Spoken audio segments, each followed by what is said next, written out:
What advice would you give 20-year-old Adam? 20-year-old Adam had not sold his soul yet. And what I mean by that is I think that when we're 20, 21, we're told that our next step is to get a job. And really all a job is an agreement to what giving up on your goals is worth to you. When you take that salary of that first job and you commit 40, 50, and nowadays 60 hours a week to a career, a job that you don't want to do, that to me is an equivalent of just giving up on yourself and giving up on your goals.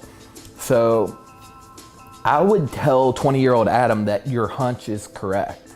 You see, at 20 years old, it did not make sense to me why people were just willing to not chase their goals and give up on their goals just to make a career and make money doing something that they hated, that they didn't enjoy. So I would tell 20-year-old Adam, trust your hunch, and you have so much time right now in your early 20s to fail, to be wrong, to get knocked down, to screw up, to make mistakes, that you'll figure it out. You'll make it work and you're gonna be happy. Because that was a big fear of mine, is I had it in my head that at 20 years old, I did not understand why everyone around me's goal was to go to college, get a degree, and get a job doing something in their field of choice. It didn't make sense to me. What made sense to me was when I was 14 years old, I wrote down on a sheet of paper, I want to do this with my life. I want to do this. I want to accomplish this goal. I want to accomplish this dream. And at 20, I was still living that list. And at 25, I was still living that list. And now at 33, I'm still living that list. And had I not trusted my gut at 20, had I made the mistake of doing what everyone else does and get the career, a job, because they want to compete today with their friends of who is the most successful, who's making the most money, when in fact, they will find out shortly that they're actually losing because they gave up on the 14-year-old version of them's goals, the 14-year-old version of them's dreams. The moment that they took that job, that career, they most likely put a complete end to their goals and dreams. But at best, put a massive, massive pause on them. And that to me is the biggest mistake that I think kids are making today. When they're 17, 18 years old, they're concentrating on college, and then when they get to the college level, they then start to compete. They compete with their friends, they compete with their family, their parents are competing with other parents on spitting this kid out the other end of college and getting a career, no matter whether they like it or hate it, getting them a career because of the money and getting a job. And that's a big win nowadays. To me, that's a massive freaking loss. What would 20-year-old Adam say to you? 20-year-old Adam would probably look at me and be like, dude, what happened? No. Well, 20-year-old Adam was like in insane shape, like 8-pack shape, a state champion, a national champion, a high jumper at 18. So he'd look at me and be like, dude, what happened? And I would probably say, you've got a business life ahead of you. You're gonna be sitting a lot of time in front of on a couch. Be ready to put work in. But he'd also hopefully kick my ass and say, listen, you need to take care of yourself, not put work first all the time. He would say, get out there, have some more fun, because you know that sports are fun to you. You know that athleticism and athletics are fun to you. Go play. As general advice, what would you give to all 20-year-olds out there? General advice to all 20-year-olds would be, do not give up on that list when you were 13, 12, 11 years old and you had a list of dreams. Do not give up on them. Do not sell out based on short-term goals of, getting the job, making more money than your friends. Because at 20 years old, no one around you has shit.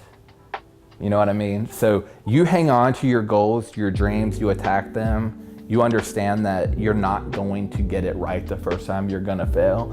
20 to 25, you have so much time to fail. Hell, 20 to 30, you have so much time to fail and get it wrong. But each time that you fail, you take a step farther and a step closer. Any 20-year-old could practically do anything with their lives if they 100% went all in on their goals and their dreams. It may not be direct. Hell, I wanted to be an NBA basketball player, you know, when I was 12 years old. I didn't accomplish that, but you know what? Our business, I Love Basketball, does stuff with the NBA and NBA players. So what I'm getting at is your goals and dreams may adapt, but your passions are pretty clear at 14. So be willing to go after them because you only live once, and money it's great to have. It gets rid of a lot of fear. It gets rid of some, even some insecurity, and gives you security. But there would be nothing worse in life to me than having goals and dreams that I never went after. That's a huge fear. Huge fear of mine. I would rather fail at going after my goals and dreams than succeed at something I dislike 100% of the time. I know when we first met, one of the questions you asked me was, where do you see yourself in 5 years? And my honest answer to that question was, I have no idea. What about that 20-year-old that has no idea which direction their life should go? Look at your passions, your loves, and I'm telling you, that list at 12, 13 years old has so much, it is coming from your absolute core. Like you're writing that when you're not thinking about things like doubters and haters and your odds of success. You're speaking from, at 11 years old, from your core of your passion, of what you love, of what you see yourself being. You know, I think that would be the key here is concentrate on your core of passion, of belief, and where you really want to see yourself go. And then make a 5-year plan of how to accomplish that. Because the problem is, at 20 years old, people want to get to the result at 21. That's not how it works. So if you build a doable plan at 20 to 25, for example, you can take steps, and you may not wind up there at 25, but I promise you you'll be a hell of a lot closer than when you were 20. Looking on the flip side of that, what would you want to tell 50-year-old Adam? I would have questions for 50-year-old Adam. I would question what 50-year-old Adam wished he would have done differently in his 20s, in his 30s, and in his 40s. My hope is 50-year-old Adam will say nothing. And 50-year-old Adam would have been happy with the fact that 25 and 30 and 33-year-old Adam was already looking out for 50-year-old Adam. Because that's a decision that I make whenever I'm making a big decision.